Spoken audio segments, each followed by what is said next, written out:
हिंद दोस्तों, स्वागत है आपका अपने YouTube चैनल मैथ मजे मजे में। हम लोग परसेंटेज पढ़ रहे हैं और परसेंटेज में ही कुछ क्वेश्चन कर रहे थे और उसी को कंटिन्यू करेंगे। देखिए आपके स्क्रीन पे एक बहुत ही शानदार और मजेदार क्वेश्चन है। क्या क्वेश्चन है उसको समझिए थोड़ा सा। क्वेश्चन कह रहा है कि किसी परीक्षा में 60% छात्र अंग्रेजी में उत्तीर्ण हुए और 70% हिंदी में और 40% दोनों में। तब अंग्रेजी और हिंदी दोनों में उत्तीर्ण छात्रों का प्रतिशत क्या था। उत्तीर्ण छात्र आपसे पूछा जा रहा है। आप समझिए पहले क्या हो रहा है, यहां से अनुत्तीर्ण जो छात्र है उसका प्रतिशत आपसे पूछा जा रहा है। अब समझिए जो 70 है और 40 है और यहाँ पे कितना है 60 है। तो देखिए तो यहां से अंग्रेजी और हिंदी में मिला करके कितना हो रहा है 130 और उसमें से 40 जो दोनों में क्या है उत्तीर्ण है उसको माइनस कर दिए तो आ गया क्या 90। अब 90 को जो छात्र है वो उत्तीर्ण है, इसका मतलब है 100 में कितना छात्र अनुत्तीर्ण है ओनली 10%। ये आपके विजुअलाइजेशन का पावर है। आपके विजुअलाइजेशन का पावर ये है। आपको ऐसे ही करना है और ऐसे कब होगा जब आप मेरे साथ जुड़िएगा, मेरे वीडियो में बने रहिएगा। हम आपको बताएंगे कि इसका बेसिक्स क्या हुआ। समझिए इसको थोड़ा सा। कह रहा है कि 60% छात्र अंग्रेजी में उत्तीर्ण हुए। इसका मतलब है कि अगर जो अंग्रेजी है उसमें कितना हो रहा है 60 और जो हिंदी है उसमें 70। अब कह रहा है दोनों में, और जो दोनों में उत्तीर्ण हुआ है वो कितना है 40 है। इसका मतलब है जो दोनों में हुआ है वो अंग्रेजी में भी हुआ है और वो हिंदी में भी उत्तीर्ण हुआ है। तो अब कितना कितना बचा हुआ है, यहां से माइनस करेंगे तो 20 और ये माइनस करेंगे तो अपना आ जाएगा 30। यानी 50% छात्र उत्तीर्ण हुआ है हिंदी में भी और अंग्रेजी मिला। अब जो दोनों में है वो दोनों में अलग से कितना है आपके पास 40%, मतलब इसमें प्लस कर देंगे कितना 40।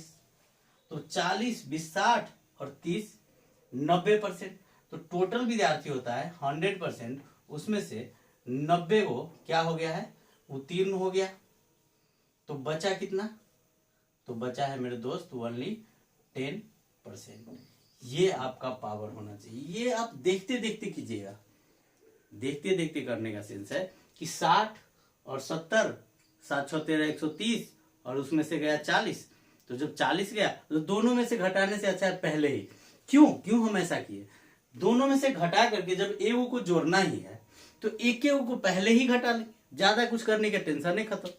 अब समझिए ना कि हिंदी वाले में से भी माइनस किए, इंग्लिश वाले में से भी माइनस किए और बाद में जो उत्तीर्ण हुआ है उसको प्लस करना ही है। तो जब दो बार 40-40 माइनस होकर के एक बार प्लस होगा तो हम क्यों ऐसा करें, हम दो सब को जोड़ लेंगे और एक ही बार माइनस कर देंगे। क्योंकि देखिए अगर 40 प्लस किए, यहां से 40 माइनस किए, फिर 40 माइनस किए और फिर 40 प्लस किए, तो ज्यादा अच्छा है कि ये तो कहानी खत्म हो गया, एक ही बार माइनस कर लेंगे दोनों के ऐड में से। तो वही किए कि 60 और 70 को जोड़ेंगे तो कितना आएगा 130 और माइनस किए तो 90 और 100 में 90 उत्तीर्ण है। इसका मतलब हमसे पूछ रहा है अनुत्तीर्ण छात्रों का, तो अनुत्तीर्ण कितना हो जाएगा 10%। समझे मेरे दोस्त, ऐसे ही आपको पढ़ना होगा और ऐसे ही समझने से रिजल्ट आता है। अब देखिए हम लोग चलेंगे नेक्स्ट क्वेश्चन पे और वो बहुत ही अच्छा क्वेश्चन होगा। दोस्त ये क्वेश्चन देखिए आपके स्क्रीन पे है जो बहुत ही अच्छा क्वेश्चन है और इसको बहुत सारे सर बहुत हार्ड करके बनाते हैं। हम आपको बहुत सिंपल तरीका से और बहुत ही आसानी से सिखाने वाले हैं। समझिए क्या क्वेश्चन कहता है।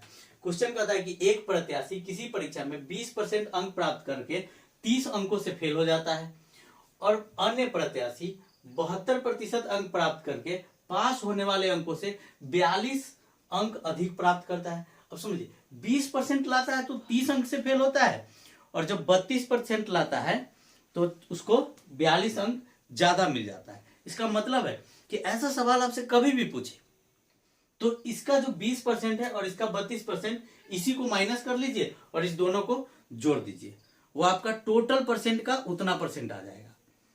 समझिए कैसे, जैसे देखिए 30 और 42 जोड़ेंगे तो 72 और यहां से अपना माइनस करेंगे तो 12, तो 12% बराबर आ जाएगा 72। यानी 100% बराबर 12 छक 72 तो 600।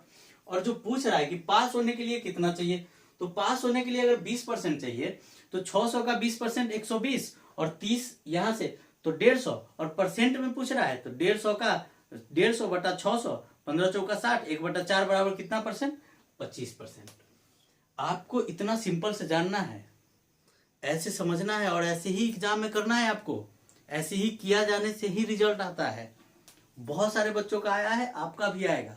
आप ऐसे सीखिए, आप अपनी आदतों को बदलना सीखिए। आप जो आदत पकड़े हुए हैं कि क्वेश्चन मिला और लिखना शुरू किए, वहीं पे आप गलत होते हैं। आपका रिजल्ट वहीं नहीं होने का सबसे मुख्य कारण है मेरे दोस्त कि आप वहीं पे गलत हैं। अब समझिए, आइए इसको ले चलते हैं बेसिक्स पे।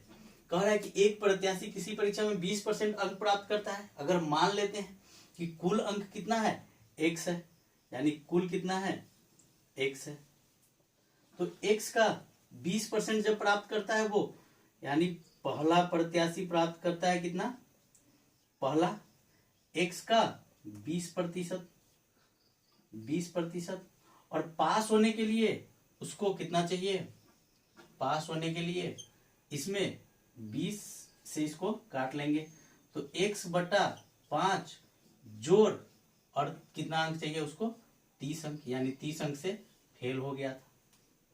अब समझिए जो दूसरा है वो क्या है, ये दूसरा प्रत्याशी वह x का कितना परसेंट प्राप्त करता है, 32% प्राप्त करता है। और ये 32% जब प्राप्त करता है तो यह यहां से अगर इसको काट ले, 8 चौका 32 और ये 25 चौका 100, तो इसको पास होने के लिए कितना अंक चाहिए था, 8x बटा 25, तो ये 42 अंक ज्यादा प्राप्त किया। इसका मतलब है कि इसमें से 42 अंक माइनस कर देंगे। अब जब पास पास दिए हुआ है तो इसको क्या कर देंगे, इक्वल, क्योंकि एक ही तो फुल मार्क्स होता है ना, उसमें से दोनों पास अंक पता चल गया, दोनों के बारे में रिलेशन पता चला, तो उसको अब क्या कर देंगे, इक्वल कर देंगे। तो इक्वल करेंगे तो कितना आ जाएगा, x बटा 5 जोड़ 30 बराबर 8x बटा 25 माइनस 42। अब इसको क्या करेंगे, इस साइड ले आते हैं और इसको उस साइड ले जाएंगे, तो 8x बाई 25 और ये उसके साइड जा रहा है तो क्या हो जाएगा, x बटा 5 बराबर में, अब इसको इस साइड लाना है, मतलब 30 तो पहले से है और दूसरे के घर में आता है तो साइन क्या हो जाता है, चेंज हो जाता है, मतलब माइनस से अब ये हो जाएगा प्लस में।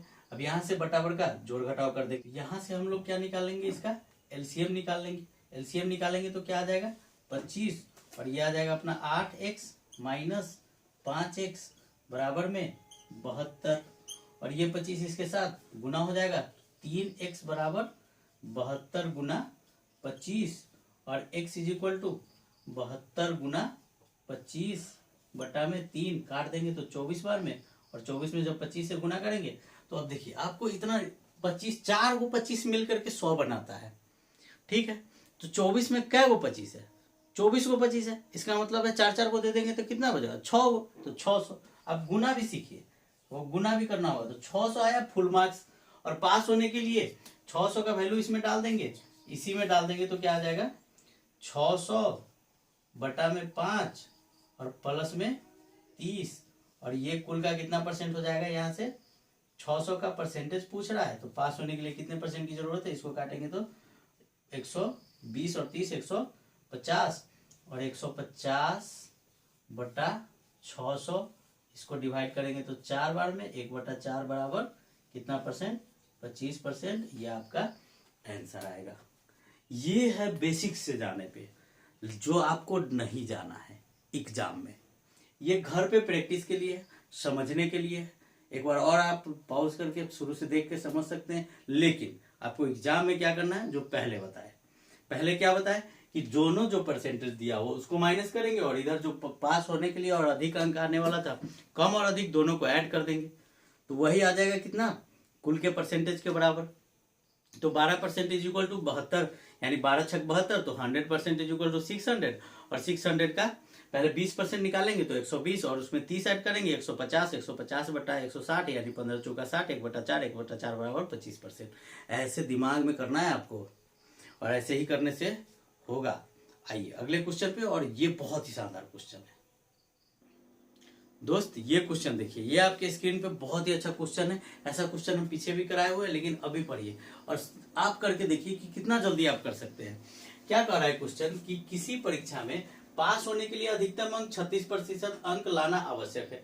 अधिकतम अंकों का मतलब कुल अंकों का 36% लाना आवश्यक है। एक विद्यार्थी ने 113 अंक प्राप्त किए और वह 85 अंकों से फेल हो गया। मतलब पास होने के लिए 36% अंक लाना है। यानी अगर ये 85 और 113 मिल करके 36% है किसका, कुल का, यानी 36% इज इक्वल टू 198। अब 18 से काटेंगे तो 18 एक रही 198, 18 दूना, और 2 से 100 को काटेंगे तो 50, उधर से 11, 11 पचे 55। कहाँ गया आंसर, बी। ऐसे सीखिए दोस्त, हम बार बार आपको ऐसे ही बोलेंगे सीखने के लिए। और दुनिया में जितना क्वेश्चन है अभी तक एसएससी सीजीएल तक का, वो सारे क्वेश्चन हम आपको ऐसे ही करना सिखाएंगे और ऐसे ही करना ही है, क्योंकि वो चाहता है कि आप ऐसे करें। सबका जॉब नहीं होता है, क्यों, क्योंकि जो ऐसे करता है, जो उसके टाइमलाइन, उसका जो पैटर्न है उस पर खरा उतरता है, उसी को होता है। तो मेरे दोस्त, आपको वो जो चाहता है वैसे ही करेंगे। आइए देखिए, इसमें क्या करना है कि किसी परीक्षा में पास होने के लिए अधिकतम अंक, तो अधिकतम अंक मान लेते हैं 100। मैक्सिमम कितना आ गया, मैक्सिमम नंबर कितना है, अधिकतम है 100। उसमें से उसको 36% लाना है सिर्फ पास होने के लिए। यानी इसका कितना, 36%। पास होने के लिए क्या चाहिए, 36%। अब समझिए कि एक विद्यार्थी 113 अंक लाता है और 85 अंक से फेल हो जाता है। मतलब 36% बराबर उसको कितना चाहिए, 113 और प्लस में 85। तो 100 इज इक्वल टू हमसे पूछ रहा है, तो यहां से क्या कर देंगे, 198 बटा में ये वाला आ जाएगा और मल्टीप्लाई में 100 काट देंगे। 18 दूना 36 और 18 एक रही है और 2 से ये 50 बार में, 11 पचे 55 पर एक 0। तो अधिकतम अंक कितना है, 550। XYZ पे तो करेंगे भी नहीं, ऐसे ही 100, 36, 98 दूना 55, 50, 11 पचे 55 आंसर। समझिए आपको कैसे करना है, जानिए, और हम आपको सिखाएंगे ऐसे करना। इसके लिए मेरे चैनल को सब्सक्राइब कीजिए, लाइक कीजिए, दोस्तों में शेयर कीजिए और इस तरीके से मैथ पढ़िए ताकि आपका रिजल्ट आए और हमें भी खुशी मिले। अगले वीडियो में मिलते हैं बहुत ही शानदार क्वेश्चनों के साथ।